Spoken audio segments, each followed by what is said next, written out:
This case right here is a perfect storm of emotion, misunderstanding, and completely misplaced confidence.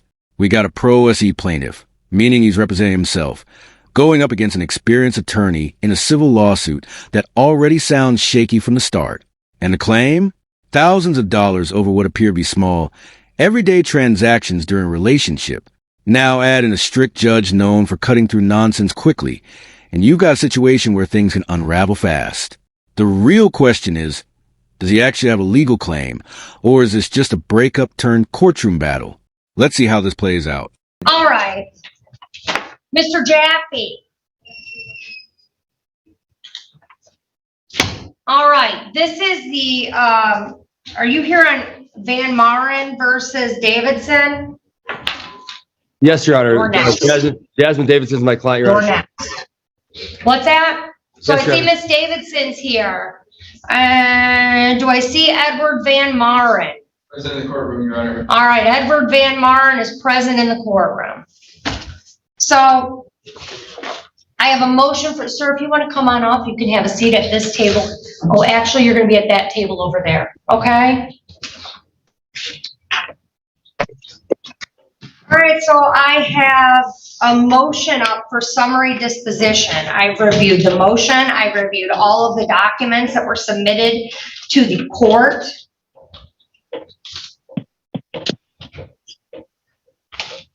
And is there anything that I need to be aware of? Yes, Your Honor. Your Honor, excuse me. One sec. Can I get your appearance, sir? Can you tell me your name? Edward Van Maren. Okay, you can have a seat. Mr. Jaffe, give me your name. Your Honor, good morning. Attorney Brent Jaffe on behalf of Jasmine Davidson. Your Honor, if I could address the court with regards to the motion that I filed, Your Honor. Okay, so it's his motion for summary disposition. So Mr. Jaffe's going to go first, and then I'm going to hear your response. Okay. All right, go ahead, Mr. Jaffe. Thank you, Your Honor. The motion was filed, properly served on this individual. Sorry, it was his poor decision to not retain a lawyer because he's not a lawyer and he has no idea what he's doing.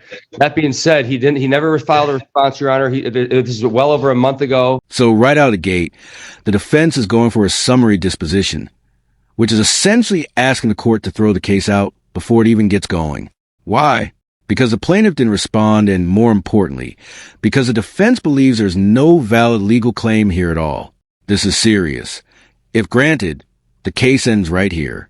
And notice what the judge does. She shuts down the personal attacks immediately and focuses strictly on legal substance. That's key. Courts don't care about feelings or drama. They care about whether there's an actual claim supported by law. So ask yourself, if you were in this position, would you have come prepared with evidence? And not only did he not file a response, Your Honor, but I just want to state for the record, and I have verification, but I don't need to get into it. This might be one of the most disrespectful people I've ever encountered in my entire life. And if I stated to... All right, I don't want any personal attacks. Let's just get to the meat of the case. What is your motion based on? And just get to that. You guys don't have to like each other. Failure to state a claim, Your Honor. This individual has never presented an iota of evidence to substantiate any claim that he's ever made, but rather this lawsuit was just an attempt for him to defame and harass my client. But again, Your Honor, no response. And respectfully, Your Honor, I would ask that this court hold this person to the same standard that an attorney would be held to. I would ask that my motion be granted accordingly, and this case be dismissed. Sir, do you have a response? Yes, Your Honor, I do. First and foremost, I was under the impression that defense never bothered to file an answer to this case to begin with. Moreover, as defense is trying to claim, my attorney was never present during the said case, the previous custody case between defendant and myself. I have been... So let me ask you this. Let me ask some questions. The parties were you married or dating? Dating. All right, so how long, when did you start dating? We were together 5 years. When did you start dating? 2018. When did you split up? 22. Okay, so you split up in 20. Now listen carefully. This is where the case starts falling apart. Instead of directly addressing the motion, he brings up unrelated issues like custody disputes and past interactions. That might feel important to him emotionally, but legally, it's irrelevant to this claim. The judge is trying to narrow it down. What exactly is the legal basis for the $6,500? And so far, we're not getting a clear answer. This is a classic mistake when representing yourself. Mixing personal grievances with legal arguments. So here's the question. Can emotional frustration ever replace actual legal evidence in court? Your allegation is that this, If I may, Your Honor, we started in 17, not 18. Our daughter was Okay. 18. okay. So basically the allegation is that a bunch of these miniature charges were made. At the time, were you two lit these charges for like $3, $2, $1? I don't know if these are all like phone games. It's exactly what it was. Okay, it looks like phone games to me. So these were all charged, at the time the two of you were you living together? Yes, Your Honor. All right, so you were living together, you were cohabitating. Yes, Who Your Honor. was working? I was. Okay, and Miss Davidson, did you have an infant at that time? Yes. Okay, so there's a minor child. So is it a baby at this time or a young kid? I mean, there's no year on ISC like 1106, 1217, 320. It didn't tell me the year these charges were made. Like, I can't tell from looking at the documents that were submitted when they were made. It just says year, or it says month and day. That is fair, Your Honor, and I do have a stack of papers more than an inch thick of 4 years of bank records. I would be more than happy to bring to Were you guys living together at that Yes, Your time? Honor. Okay, But so. the record also showed that she emptied my checking account while I was providing for both her and a minor child. One of those instances occurred while I was at a grocery store with a shopping cart full of stuff, and she still emptied my checking account. All right, but there's no claim for that in here. I mean, I just see the claim is that I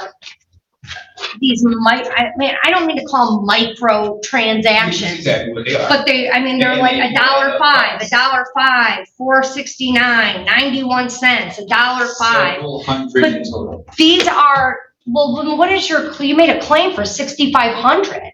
Yes, What is- Your Honor, and if I may also point out that during the custody agreement, when we were ordered by the court week on week off custody on a dozen separate occasions, I made verbal agreement, which I'll quote Pennzoil v. Texaco, and that verbal agreements are enforceable. I made a verbal agreement with defendant to take child on defendant's court-ordered scheduled week so that she could go out with friends in exchange for her to do the same on my week, and I was robbed of that a dozen times on my weeks. So for the sake of argument. This is your guys' kid. Yes. I'm not a family law court. I mean, none of that is important to me. I have $6,500 of claim damages for a bunch of micro transactions that equal hundreds of dollars. And those transactions all occurred during the course of your cohabitation. This is the moment where everything hinges. Proof of damages. The judge is laser focused now. Where is the evidence that she owes you $6,500? And what we're seeing instead is a mix of personal complaints, parenting disagreements, and vague references to unfairness. But here's the reality. Civil cases require clear proof. You need documentation, contracts, or some legal basis showing that money is owed. Living together, sharing expenses, and raising a child together complicates things even more because courts often view those expenses as part of the relationship, not debts. So think about it. How do you legally separate shared life expenses from actual financial wrongdoing?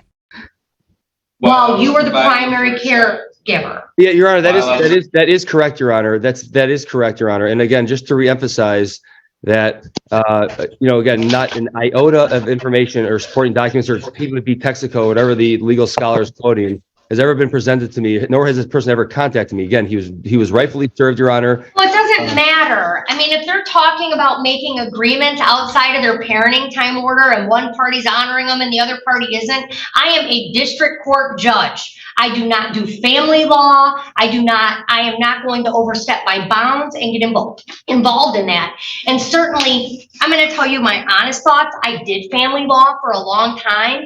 And if you two can't figure out how to get along on some level, you're going to screw your kid up. I'm just telling you, that's how it is. That's what I see here. And I see it all the time. And it's really disturbing to me because if you two talk poorly about each other, get mad at each other, in front of the child, can't communicate with each other, you are messing a kid up. You are. And I mean, and that's a family law matter. It's not in front of me, but And Your Honor, I did represent. I'm very sad to see it over and over and over again. Sir, do you have any other documentation that you want me to look at? Your Honor, if I could actually go back to the motion in which defense made an effort to claim that my counsel never appeared. Why do I care? Because he's trying to have my case thrown out on multiple grounds. This explanation right here is crucial. The defense is arguing under a rule equivalent to failure to state a claim, meaning even if everything the plaintiff says is true, it still doesn't add up to a legal violation. That's devastating for a case, because it means the issue isn't just lack of evidence. It's that the claim itself doesn't qualify for legal relief. And you can see the judge trying to guide him back to something concrete, but he keeps drifting into hypotheticals and personal logic instead of legal reasoning. So here's something to consider. How dangerous is it to rely on common sense arguments in a legal system built on rules and precedent? He's saying, no.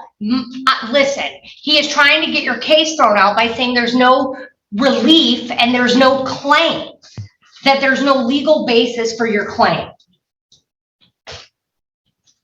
So is that you failed to state a claim on which relief can be granted. So I keep asking you, what matters to me is what documentation do you have that she owes you $6,500? Your Honor, would a couple write a contract for who's going to pick up children from school any given day of the week? No, most couples are not. So in the same sense, if a couple is together and one party owes the other money, are they going to write a contract? Yeah, no, and when one of the couples, so are you charging her for food she ate while she was the primary caregiver for your child and you were at work? Is she have to pay you back for the food she ate?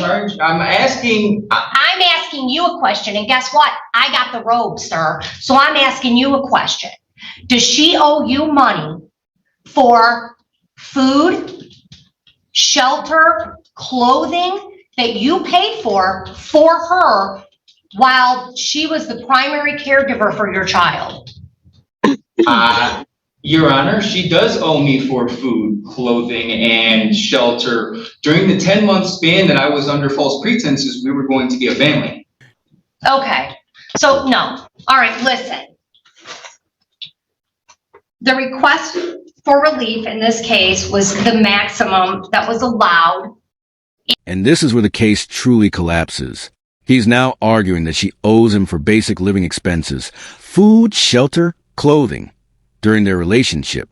But courts don't treat relationships like business contracts unless there's clear evidence of an agreement. You don't get reimbursed for supporting your partner or your child after breakup just because things didn't work out. The judge is applying common sense here, but also legal principle. These were shared life expenses, not enforceable debts. And at this point, the outcome is almost inevitable. So let me ask you, was there ever a version of this case that could have succeeded? In district court in small claims. It's since been removed, but the amount claimed was $6,500. And the allegations were credit fraud, defrauding by means of solicitation of prostitution, possession of stolen property, promissory fraud, and emotional distress. Okay. I do have several hundred hours of audio recordings held within my own home, as the Exhibit A submitted by the defense shows that the defendant was made aware that everything in my home was being recorded. Your Honor, may I address the court briefly, Your Honor? Very brief. Thank you very much, Your Honor. As a practical matter, I represented my client also in the custody matter for like over the period of like almost a year. And respectfully, Your Honor, I'm not sure why this plaintiff feels he has a platform to do whatever he wants to do, Your Honor. Again, there's no relief has been, nothing's been substantiated, Your Honor. And if he actually took this serious, which I don't think he is. And again, I think it's a pure harassment technique. Then he would have hired a lawyer, because that's why people pay a lot of money to go to law school. All right. I mean, listen, Mr. Jaffe, we don't have to get in the mud though. Like, listen, as far as I'm concerned, I don't see any claim that relief could be granted on. I mean, all of these, when you have two people and look at, I'm going to just use common sense and reason. When you have two people who are cohabitating with a minor child, an infant, or a very young child, what year was the child born in? 2018? February 2018. So we're talking about a kid who is not school age, Correct. right? She's 5 now and in kindergarten. She's 5 now, but all of these purchases, all of these, what I'm calling microtransactions, all occurred while the two of you were in a relationship, while she was the primary caregiver. And there are agreements that are made. I mean, you can look at it with common sense and reason, which is what I'm doing. And we're talking like, look, she likes phone games a little too much. I'll give you that, but you can't come a year and some after the parties split up and claim $6,500 in an action because of transactions that occurred. She clearly had access to money. Did your client go to the grocery store, Mr. Jaffe? Of course, for the family, of course. At the time, no, Your Honor, she did not. She did not. Your Honor, absolutely. And again, Your Honor, Yes. I have a court recorder. Do not make her suffer. She cannot type both of you at the same time. Okay, so you're telling me, Mr. Van Maren, that she did not ever have access to any bank account? She had unlawful access to mine when she saved my credit information in her phone without my permission. Okay, wait. So the whole time you were together. My grandfather took me shopping. So she was never allowed to go to the store or make any purchases? She went with me. So she had no access to money. It's your statement. This is what you're telling me. She had no access to any money at all while she was staying home with this minor child. She could be trusted with money, obviously. Okay. All right. I find that there is absolutely the plaintiff has failed to state a claim on which relief can be granted. We're talking about microtransactions that occurred during the relationship between the parties where they resided together and had a minor child, and Ms. Davidson was the primary caregiver for said minor child. Your Honor, sir, you have, if you want to file an appeal, sir, you are certainly entitled to that relief. That is my judgment. Mr. Jaffe, your motion's granted. And there it is. The judge grants the motion and dismisses the case. The reasoning is clear. The plaintiff failed to present a valid legal claim. The transactions happened during a relationship while living together with shared responsibilities and a child involved. Without clear evidence of fraud or contractual obligation, there's simply no basis for recovery. This case highlights a critical lesson. Courts are not the place to settle emotional disputes from failed relationships. They require structure, evidence, and legal grounding. If you found this case as shocking as we did, make sure to hit that like button. Share your thoughts and comments, and don't forget to subscribe for more jaw-dropping courtroom breakdowns.